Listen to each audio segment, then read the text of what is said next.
مامۆستا من چەند جار لە کاتی تۆڕەیی دوعای خراپ لە مناڵەکانم مەکەم پاشان پەشیمانە بمەوە حرامە.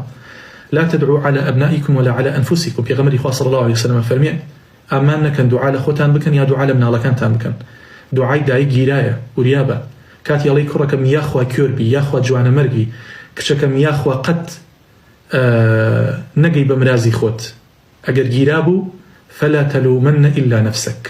ئەوە گشتی خەتای خۆتە چونکە دوعاکانی تۆ بۆ گیرا بۆ لە مناڵەکەت بۆیە دوعای خراپ لە مناڵەکانتان مەکەن.